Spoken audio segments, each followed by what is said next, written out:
Welcome to Off Code, the show where we ignore the cultural codes and have real and intriguing conversations regarding the Black community and ways we can move forward to human flourishing. Hello, everyone. I am Monique Duson. And I am Kevin Briggins, and welcome to Off Code. This is episode number 7. Seven. Yeah, and I'm really excited about this episode. I believe this is one that people are really going to enjoy. So why don't you go ahead and tell everybody what we're talking about today?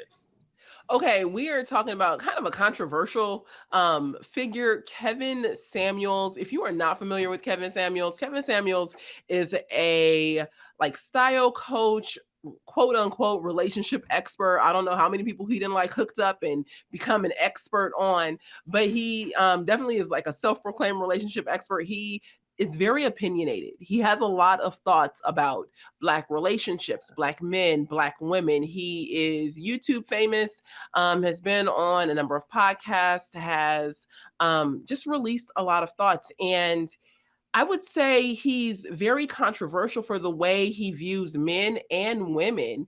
And so much so that when he actually passed about 3 weeks to a month ago, unfortunately. People were celebrating his death. Did you see this? Yes, I did. I thought that was really sad. Regardless of what you feel about somebody, how much you agree with them or disagree with them, to celebrate their death as if this person was Hitler, as if he killed 6 million Jews just because you disagree with his opinions. Yeah, I thought that was really sad. It was messed up. It was really messed up. Now, I'm going to lay out why we think this conversation is important.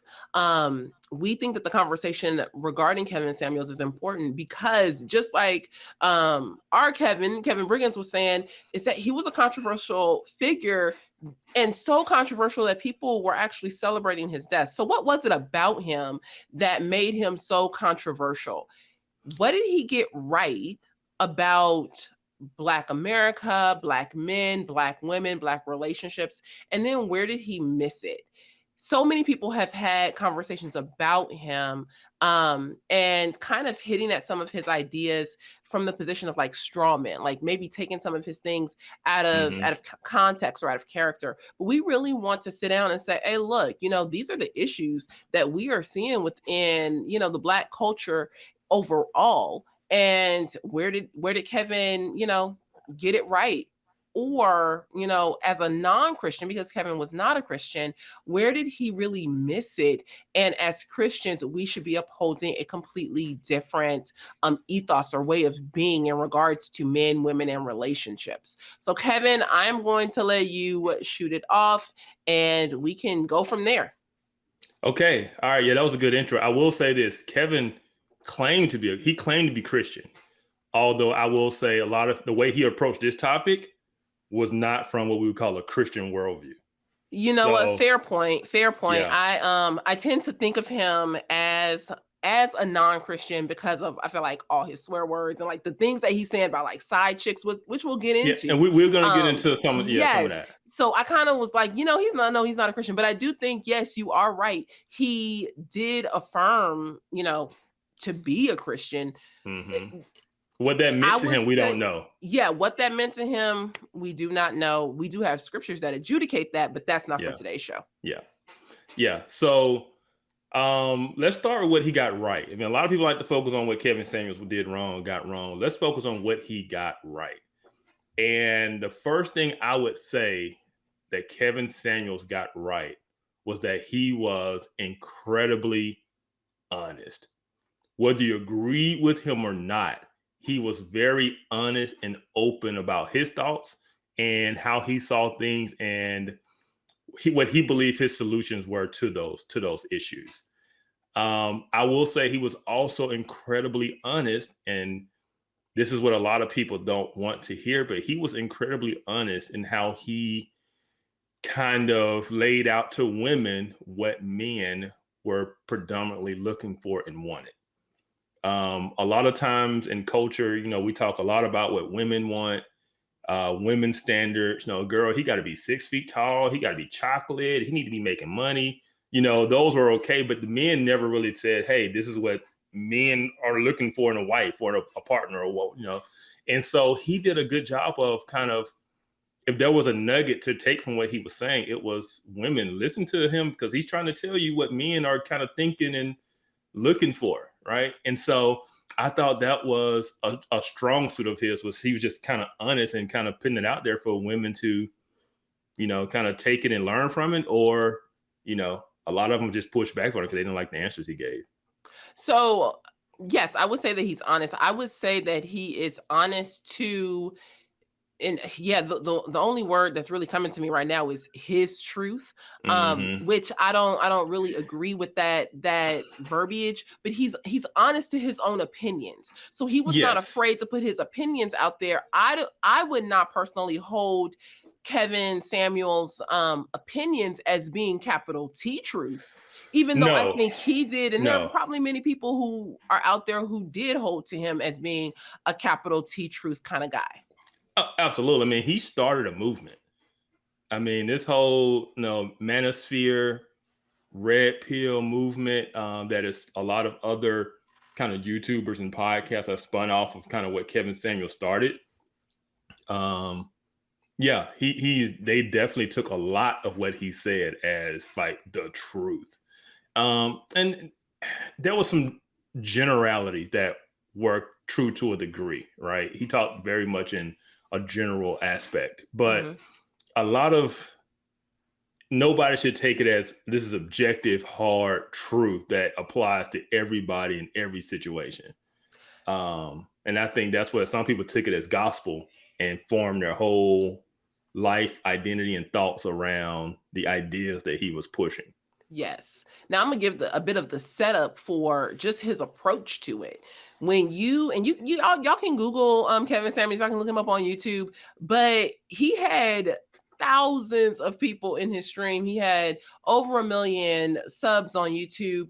And he normally would have the low key music playing in the background. He had a candle lit. He always had 2 cameras. He was always dressed to impress, dressed to the 9. He was always on, always ready. Go ahead. No, I'm saying it was about image. He was an image consultant, and he was putting forth a particular image, and he was very successful. Yes. Now, I want to go back to something that you said. So he opens up like this, and then he lays out all of his thoughts about, men this or women that. And to a degree, I do think that you're hitting on something when you say, well, for a long time, it's always been about what do women want? What does the Black woman want? The Black woman is not going to settle for this, and she's not going to settle for that. And she's going to let you know her mind and let you know what she thinks. And, to a degree, I have been there, and it's something that I support. I am not your shy, timid, woman or things like that. I do speak my mind, and, not to play into any of what Kevin Samuel says. It is a part of how I was raised, and it's also a part of my own personality. But I do think that what he hits on, what he says about, a lot of Black women's attitudes at times can be presented in a way that it can push men away. And so I think he begins with that, and then he threads through this idea of what does it mean to be a Black woman, and what does it mean to be a Black man. And I'm gonna leave it there so that you can comment on it. But I do want to get into some, did he have a preference for Black men? And then kind of, sit the woman to the side or create an expectation where women aren't valued in relationships. But go ahead. Yeah. So, I will say that he did kind of talk about, the attitude of Black women in general, right? That strong attitude and how that pushed some men off. And I will say this when it came to men, especially Black men. Kevin Samuels was, and I was going to say this in terms of what one of the things he got right was he was really hard on Black men, right? He believed that they should be held to a standard and an expectation. Can you give us some examples?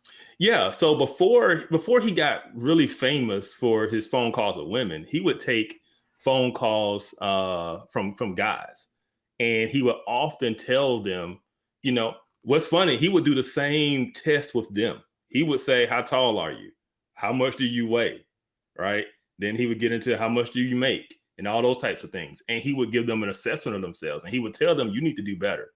You know, you need to lose weight. You need to find ways to increase your income. What are you doing to improve your?" He was all about self-improvement, right? And so he would challenge guys to improve themselves.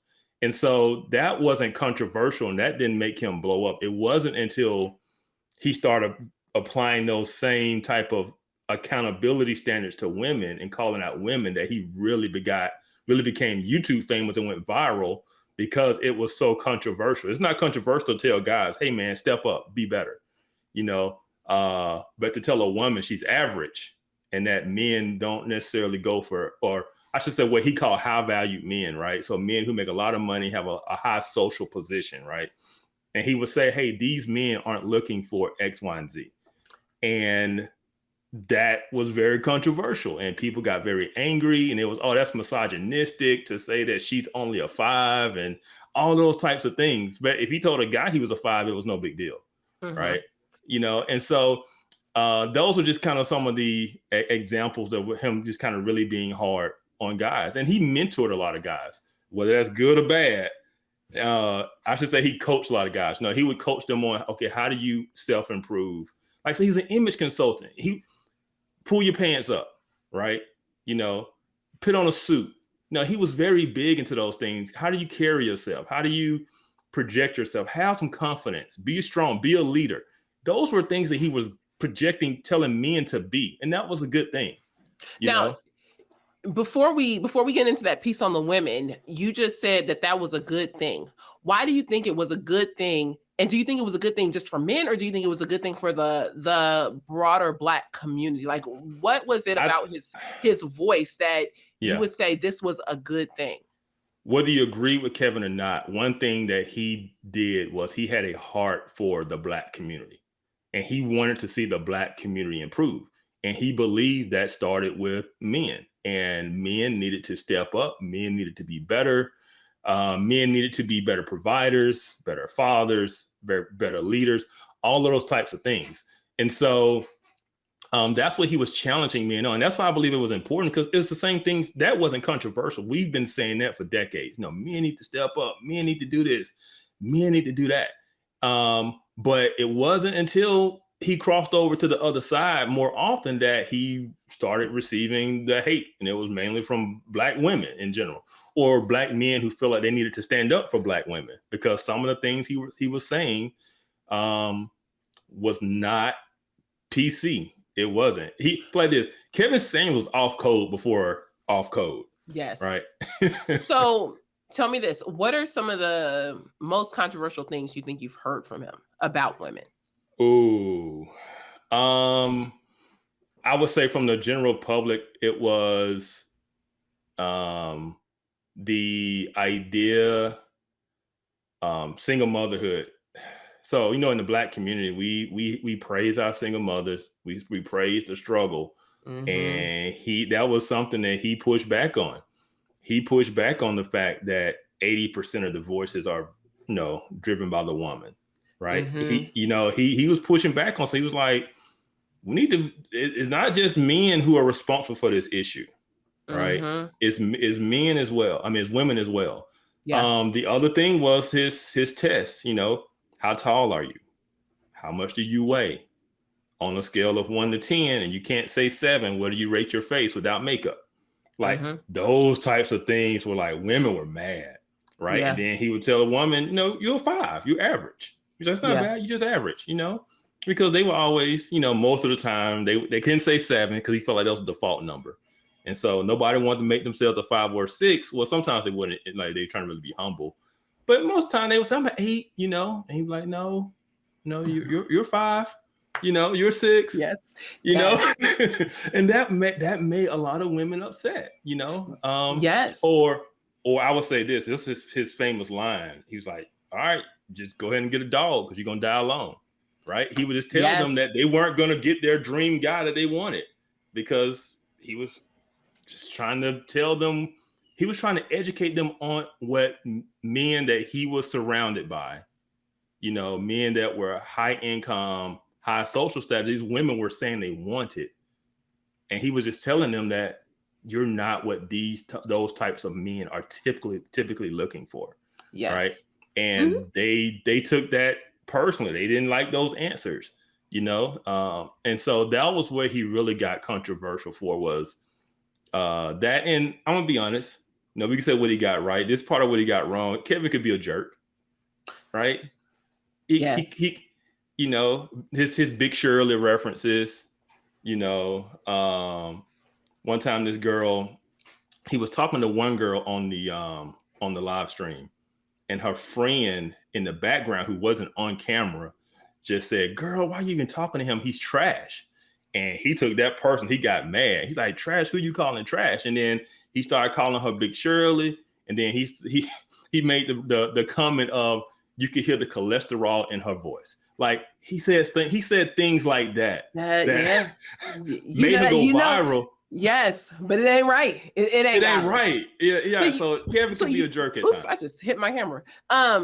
You hit on something that I think is really important. The fact that he was saying, you know, having so many Black women on welfare or so many single Black moms and things like that is not just the result of Black men, but Black women also have a part to play in that. And I think it takes two to tango. Now, the idea that we celebrate the matriarch, we celebrate Black moms, we celebrate the struggle and things like the struggle is real. Like, it makes me think of Tupac when he said, "I give a holler to my sisters on welfare. Tupac cares if don't nobody else care." You know what I mean? Like, there is a shout out to my sisters on welfare because they're in that struggle. And it's like that struggle it's normative. It's normal. Like, it's just normalized. It's what you're probably going to end up experiencing. And,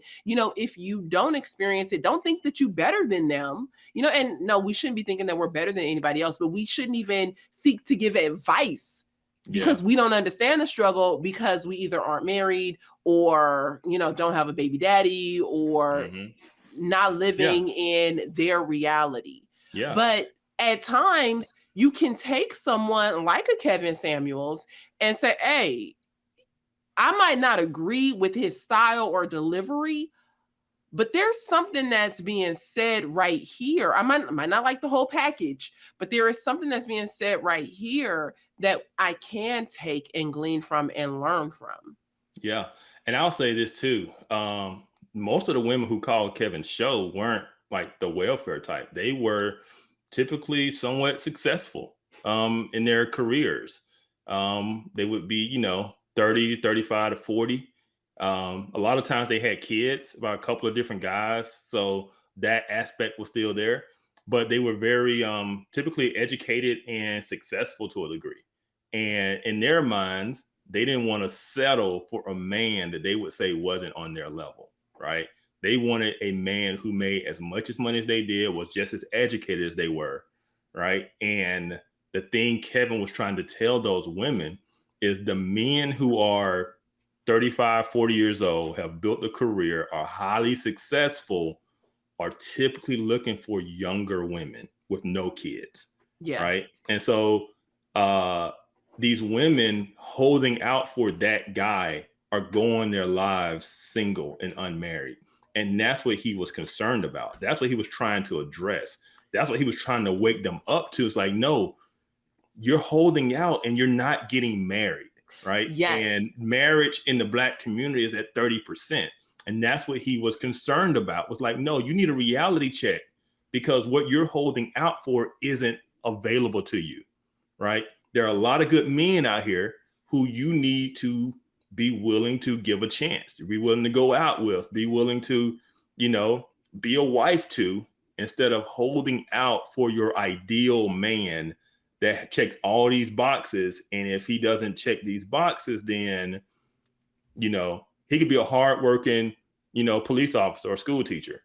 but because he only makes 60 a year, and he's not on your level, you're dismissing him, right? Yes. And so that's what he was really trying to bring these women some awareness to, that guy that's making $200K a year plus, right, and is highly successful CEO, millionaire.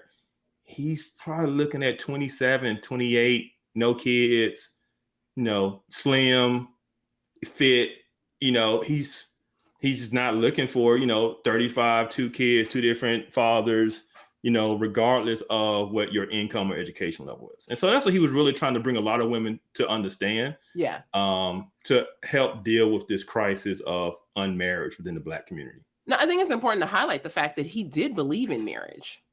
Yes. I think that he gets a bad rap as, just misogynistic or, wanting to play the field, wanting men to play the field. He actually believed in marriage. Unfortunately, a lot of the, and we'll hit this definitely when we talk about what he got wrong, but a lot of his viewpoints weren't Christ-centered. So when I hear you saying like, you're holding out for your ideal and things like that, well, his ideals and a lot of the people who called into his show, their ideals were worldly ideals. Yeah, 100%. No one was calling in saying, I can't find my Christ-centered, Christ-focused, elder in the church man. No, they were talking about these worldly ideals of money and prosperity and that fame. Mm-hmm. That isn't what Kevin Samuels was about. Mm-hmm. Now, can we say, hey, look, if you're holding out for all these ideals and you aren't top notch yourself, well, start to look at yourself. Sure. But as Christians, we should be looking at what are the standards that God puts forth for our mate. Yeah. And Kevin, he couldn't square away with that. Even in calling himself a Christian, he upheld a worldly set of beliefs about what would make a marriage, what would make a union, what makes a good mate. Having somebody who makes $100,000+ a year or $250,000+ a year and has a great social network means nothing to me if you do not have Christ. Yeah. And so we had to thread that out. Go ahead. No, you're 100% right. So the trait, Kevin was really big, on masculinity and how he kind of defined that and viewed that. And that was basically, type A, hype, successful, very, what's the word I'm looking for? Basically you gotta be a go-getter. Right. And so alpha male, I'm the man, I'm the alpha male in the room. And those types of traits is what he was kind of referring to and what a lot of women were saying they wanted. I mean, they would call in and say they want a man who, he's got to be ambitious, as they would say, right? He's got to be ambitious and he's got to be, they want this masculinity, this man's man. He's the alpha male. We don't want any betas. We don't want any simps. Unfortunately, the way they define those things, they had a lot of people, especially people, other shows who kind of broke off of him, would view Christian men or the church as creating a lot of beta males, they would say, a lot of simps, men who then project that alpha male mentality, right? And so, that aspect of what we would view as Christians as, hey, these are the things that make a good husband, those were not Kevin's views of masculinity or manhood or what he was striving and telling men to be.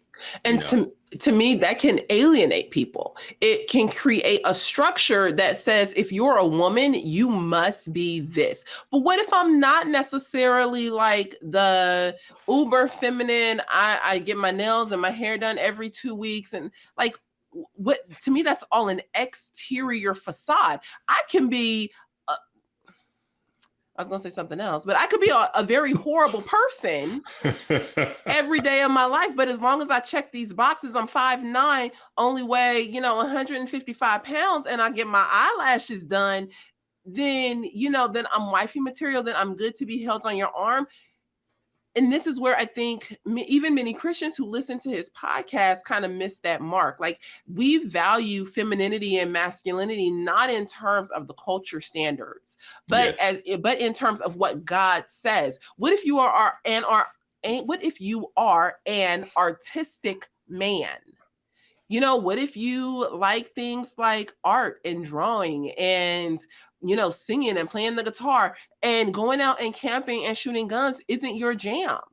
Mm-hmm. Well, before we tear down that man as being unmanly, or before we tear down a woman just because she doesn't have her eyelashes done, you know, what are the biblical principles of what it means to be a man? Do you provide? Because the scriptures say that, you know, the one who doesn't provide for his household is worse than the unbeliever. Mm-hmm. Yeah. So if you're not working and providing for your household, no, you are not husband material. Yeah. Let's just be honest. I don't care, you know, what you do and what you look like. And on that point, that's one thing he was really big on. He would tell guys, you're not even ready to be talking about marriage. You don't have your finances together. You can't provide for a family. Right. And so he was good on that aspect. But you're right. Like the traits that he kind of lifted up. And so he would say, hey, there's nothing wrong with that more feminine, what we call him, a beta male. Or he would say to the women, okay, you want to be masculine, that's up to you. But what he was trying to tell them was that men who are masculine are probably more than likely going to go for the woman who is more feminine and not as masculine. So he was trying to tell, and he was saying, like, a lot of these guys who are highly successful, very masculine men, they're type A, they're alphas. He was trying to tell these women their masculinity that they were projecting off, that they thought was a strength. He was trying to tell them that guy isn't probably going to go for that. So it's not that they were wrong for being that. He was just saying that the type of guy that they're wanting probably wasn't going to go for that type of personality.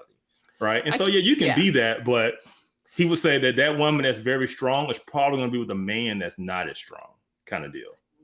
I think, you know, when we think about it biblically, I think there's one head of household.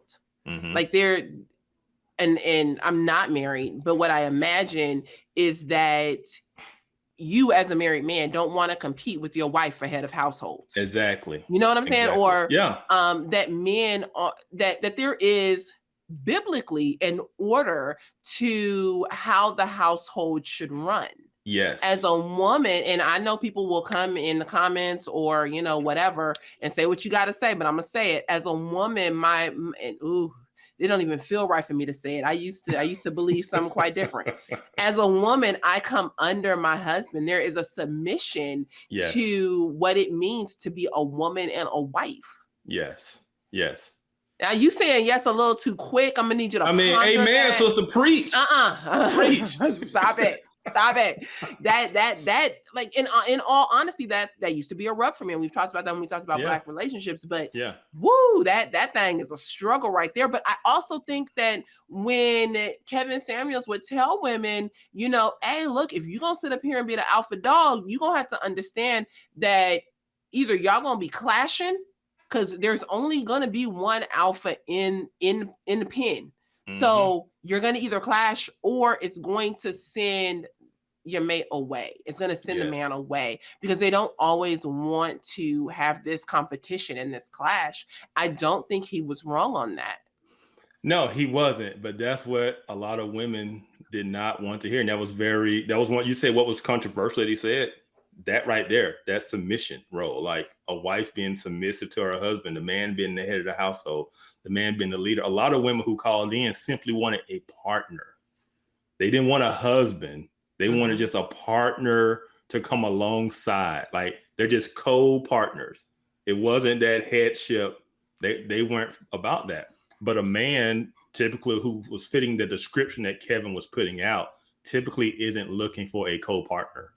Right. And it's so funny because when you look at, and I know many people will say, well, in Genesis, when God made the woman, she made him out of the rib, out of the side of Adam. And so they are, you know, and I'm telling you, don't be laughing. Like, this used to be my jam right here, you know? So it was like, they're partners, and one wasn't over, and, you know, things like that. And it's like, when you take, when you take the man and the woman and you place them side by side, yes, the Lord is looking, he is not valuing you at a higher value than what he values a woman. We have equal dignity, value, and worth. 100%. And yet we have different roles. Yes. And see, this is where that argument falls short. And I also think this is, to a degree, what Kevin Samuels was trying to say. I honestly think it's so funny that even in culture, even secular people want this to a degree. They want this biblical principle, but they don't want the God who gives this biblical principle. And this is where a lot of, to me, Kevin Samuel stuff fell short. A lot of his callers stuff fell short. And even the women, like the men callers or women callers, it falls short because we can understand partnership, but what we don't always understand is this biblical role of headship and submission. Mm-hmm. Yeah. And that was probably one of the most controversial things of, even if he didn't put it in those terms, just him kind of saying that, hey, are you gonna get in line with his program? He would say things like that, right? Mm-hmm. Or you just want him to kind of get on yours and y'all just a team. Are you willing to put yourself on his program? Right. Yeah. And that was his way of kind of talking about headship and are you going to submit to your husband? Yeah, that was probably the most controversial thing because that is so counter to our cultural narrative. And especially a lot of these women who are very successful at a certain age, they've been their own kind of boss, call them boss chicks, right? Because they're the boss at work, they're boss the boss babe. At home. Yep. Mm-hmm. And now some man's going to come in and be the boss. And so that was, especially if you don't make as much money as I do. Yep. Mm-hmm. I mean, because one girl even said, I just feel like if a man doesn't make a certain amount of money, I can't respect him. Yes. Right. And so these women, his concern for them was that they're going to die alone because they are disillusioned about their own value and what they want. And not by their own value, but because not saying they're not valuable, but the things that they believe make them valuable is what he was trying to tell them was not what made them valuable to men. Like, men doesn't care about your education status, and he really doesn't care about how much money you make. The guys who already had money, right, and status.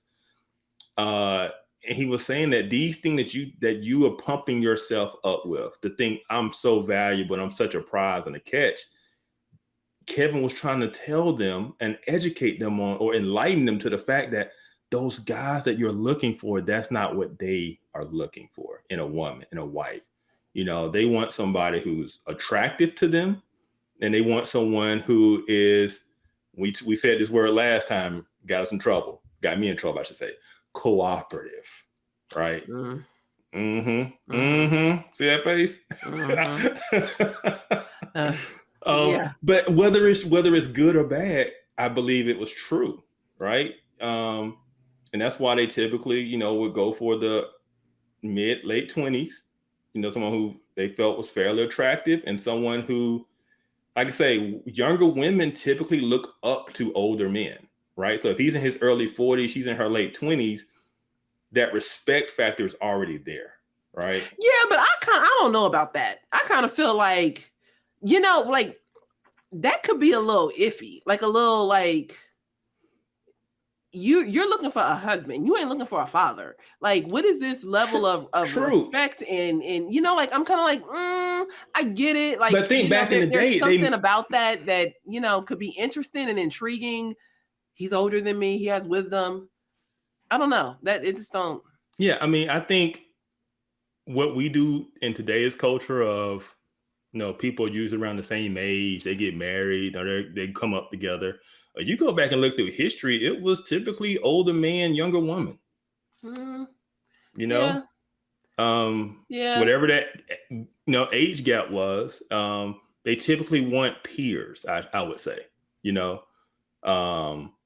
especially when people got married young in their teens. Let's say, she's 16 and he's established, right? Because he can pay the dowry. He can bring the cow kind of deal to her father. I'm gonna leave it alone. Were you gonna say something? No, go ahead. Okay. What you got? I want to hit on what are some of the things that he got wrong. I think we've kind of touched on it just a little bit. Like we kind of skirted it, like the fact that he wasn't, even though he, said he was a Christian, he wasn't approaching these things from a biblical worldview per se. But what are some other things that you would say, he definitely got this wrong? I would say, this is his own words, that he did not care about morality, right? So the things we're talking about from a biblical perspective, a Christian, we're talking about morality, morals. He said he didn't care about that. He said, I don't care about morals. I care about winning, right? Mm-hmm. He wanted the Black community to start winning. He wanted the Black community to be successful. And he viewed marriage as a key to that success because you can build together, right? Black men, Black women build up the Black community. So for all his being hated by a lot of Black women, his goal and his heart and his passion was for the Black community and Black families, right? But he didn't care how it was done. He didn't care about morality. He said he just wanted to win. So from his perspective, what's the logical reasons and how do we get from A to B, right? And this is the best way to do it. And this is what makes sense. And women need to get on the program. Men need to better themselves and be providers and all this kind of stuff. And so, but he didn't care how that was done, right? And so that's what I would say is probably the biggest where he was wrong was he didn't care how we got there, just get there, right? Yeah. So in his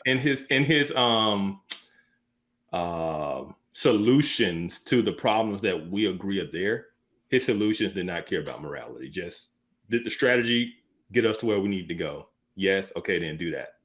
So. Which is a problem that I had with him and his ways of thinking, because it didn't really set women up to succeed. It set women up to almost be like a prize, a home prize. But men could go out and play the fields and have side chicks and do all of these things. So as long as the Black community was winning, as long as we were increasing our social status and we had money coming in and the Black dollar was being valued and increasing in value and things like that, the Black woman to me just became a piece or a pawn. Yes. Like she a piece.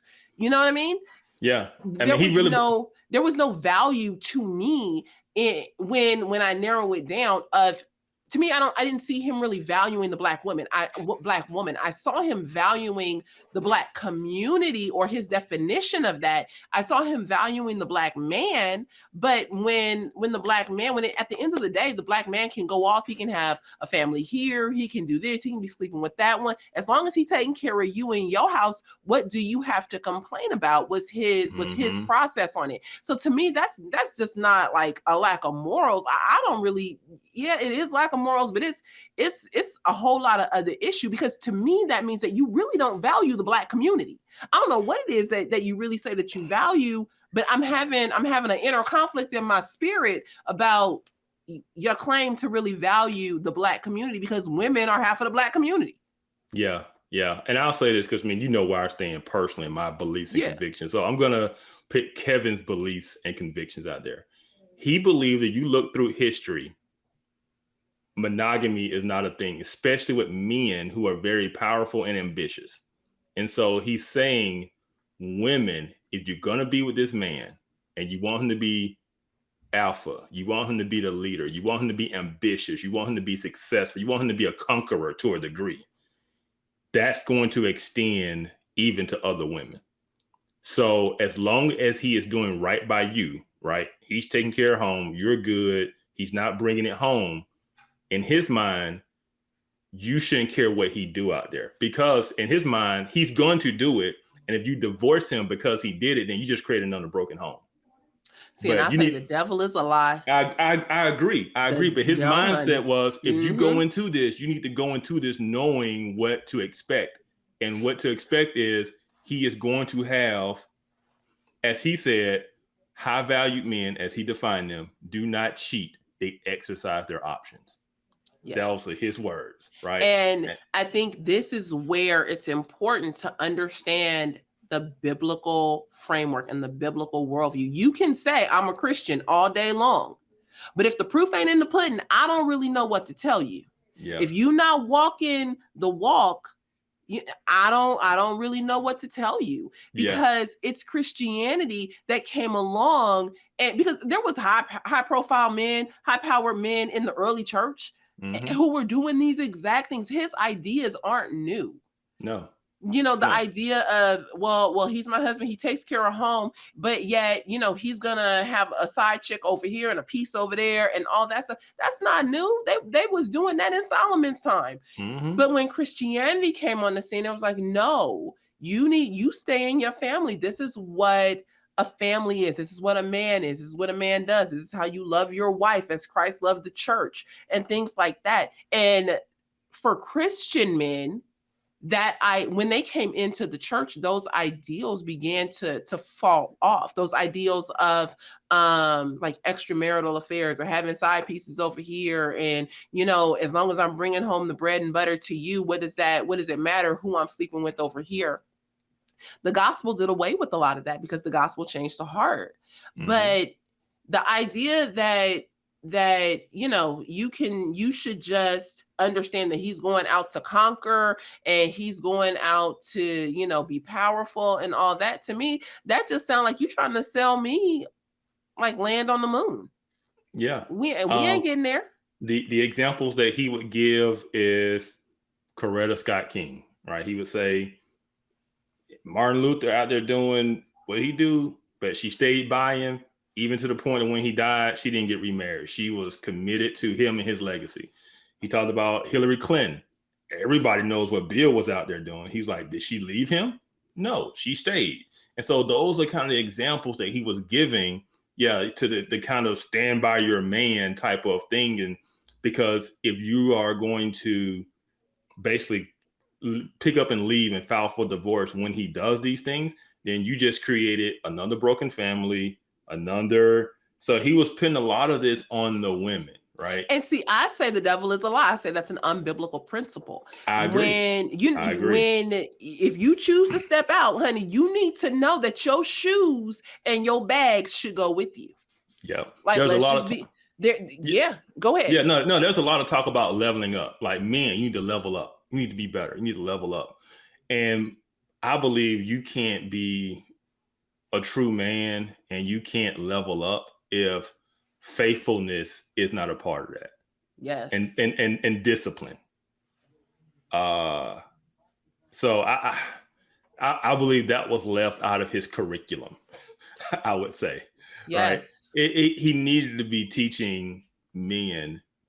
You can teach women, hey, if he mess up, that don't mean you have to leave, right? No. Yeah. But he shouldn't be saying, hey, just expect him to mess up, be okay with him messing up, or not even calling it messing up, be okay with him exercising his options as long as he's taking care of you, Yeah, and I mean, for me, like to me, you mess up, that's like, I didn't do the dishes, or I forgot to put gas in your car, or I left the toilet seat up. I left the sorry.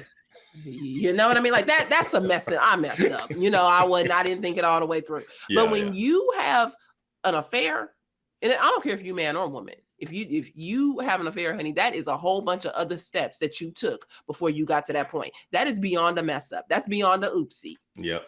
Okay. We are beyond the level of oops.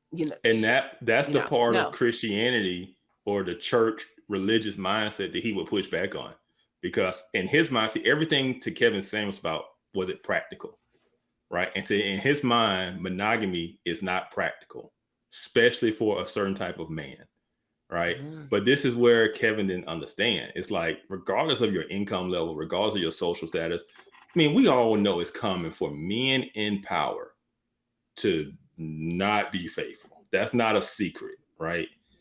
But it doesn't mean that they shouldn't be, right? Yeah. And what Kevin wasn't getting at when it comes to, religious or Christianity is the change in heart. Yeah. A lot of what he was talking about was naturalism. What is natural to a person, right? But as a Christian, you're told to die to those things that even though you feel it, even though that's what you want to do, he's saying, no, die to that. The Bible tells us, kill, the flesh, die to the flesh. Right. And so the things Kevin was promoting were really things of the flesh. right? A man's lust for power, a man's lust for money, and a man's lust for women, but those are things that we're told to die to. Not that they're not there, but you need to kill that and not just give in to that just because, that's my natural tendency. We know it's your natural tendency. Kill it, right? And so that's what Kevin, and I'm going to say that from a Christian standpoint because he claimed to be a Christian. That's what he was missing when he was simply coming at it from a practical, pragmatic standpoint of this is how we need to make it work. Ladies, he's going to cheat. You need to be okay with it. Men, handle your business. We stay together. We build together, and we can better the community. So that's why I think he, kind of missed the mark on that point. Boy, yeah, I'd rather be in a paper bag by myself. Cause no, Kevin Samuels would have told me, honey, no. I would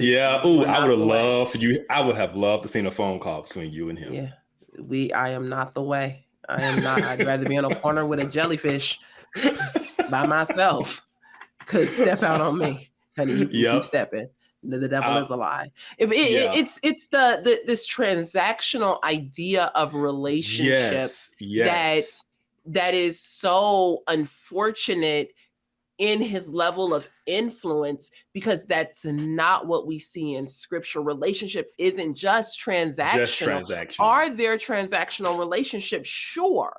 But should relationships, especially intimate relationships, be transactional? No, because we don't see that modeled in Christ with the church. We don't see that modeled in instructions to husbands and wives. We don't see that in the instructions to children and parents. That transactional relationship can be there, sure.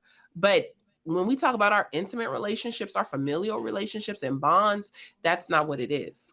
Yeah, no, for Kevin, it was all reason and logic, and feelings were for women, right? So if a guy called in, a guy said, I just feel like, and he's like, why are you feeling? He's like, that's what, I'm going to say women. He didn't say women, but that's what women do, right? You need to get out your feelings and you start thinking.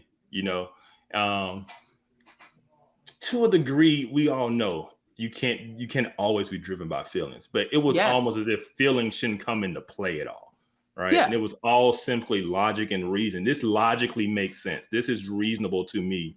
Therefore, this is how it should be. This is what makes sense. And that's what was driving kind of his whole position on how things should go.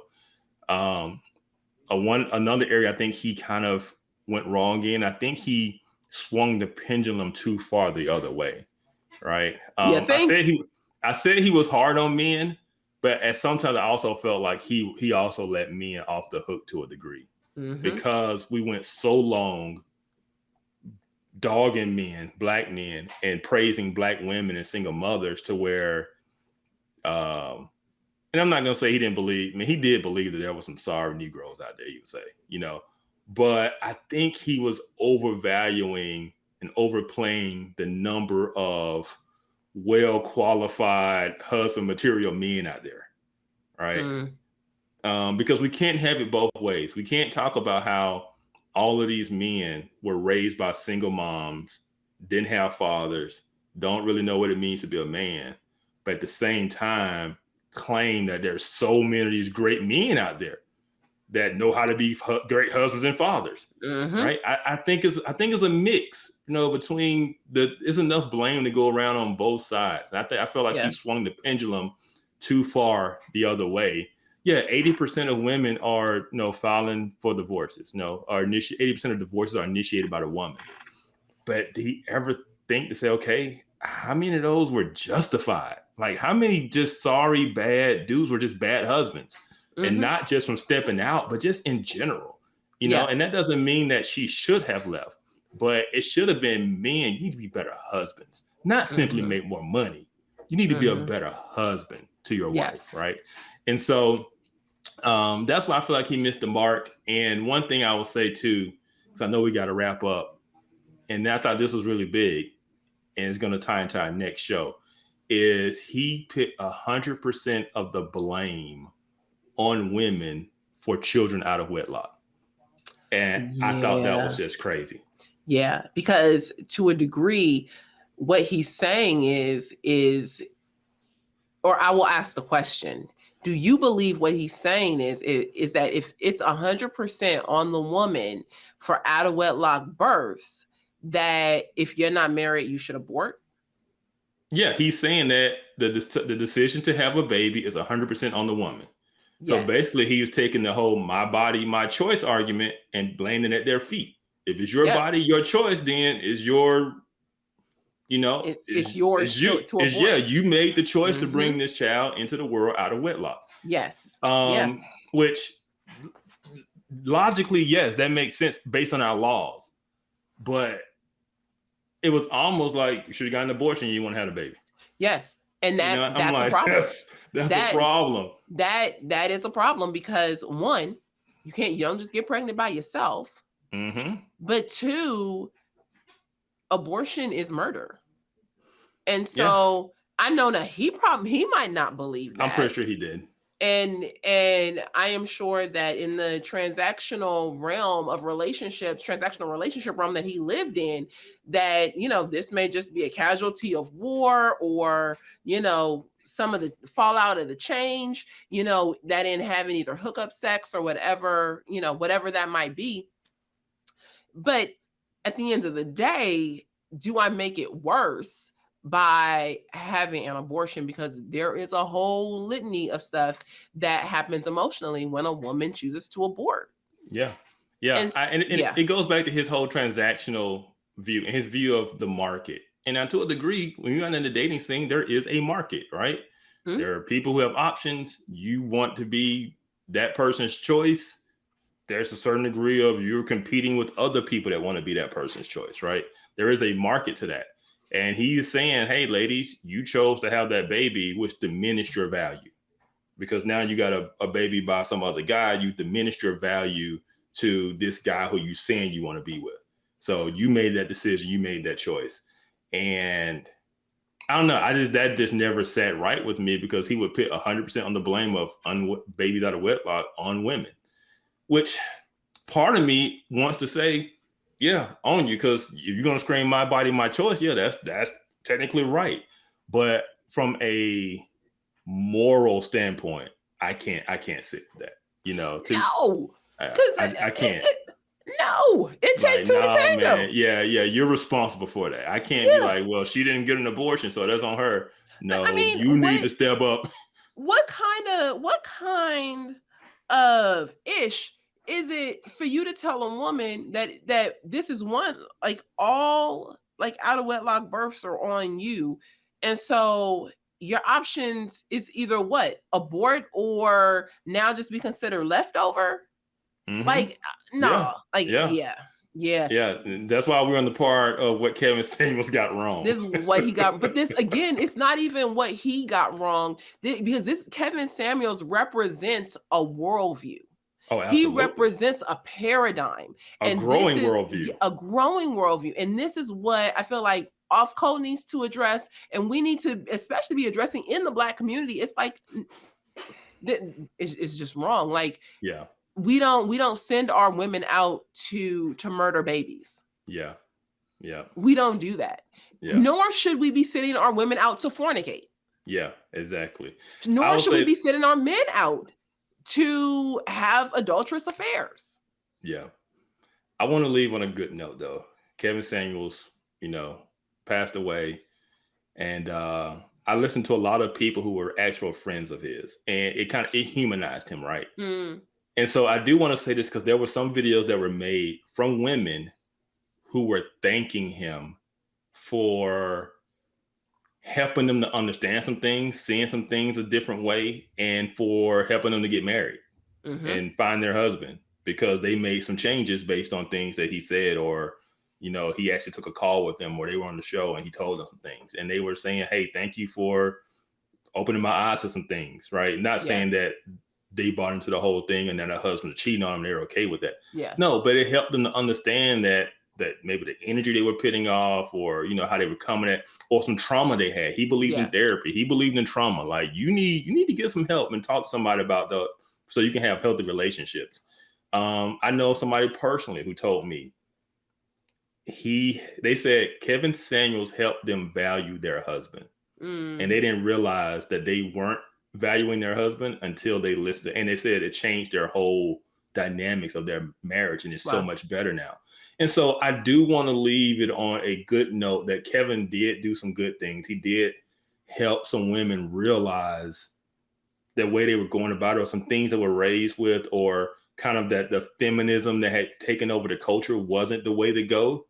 And to kind of, respect their husband, be more feminine, not feeling like they had to compete with their man, or he ain't gonna step over me and walk over me. I gotta be the boss chick, and just kind of shedding some of those insecurities to a degree. Because a lot of it isn't just naturally who they are. It was a lot of it just taught, right? Yeah. Values taught.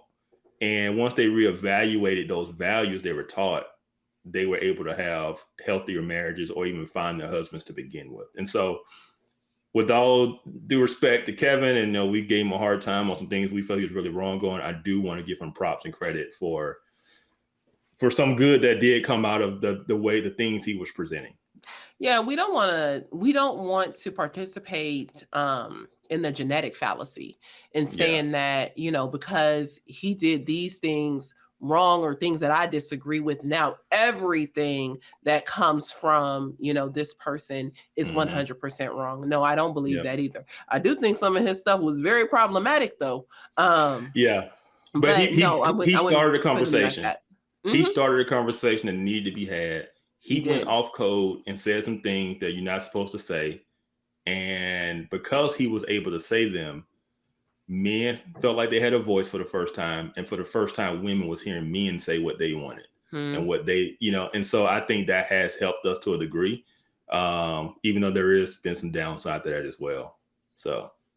All right. Well, earlier you mentioned that his stand on, black single mothers led into our next podcast. So I will give everybody a little tip. Our next podcast is actually going to be on Black abortion. So don't miss that one.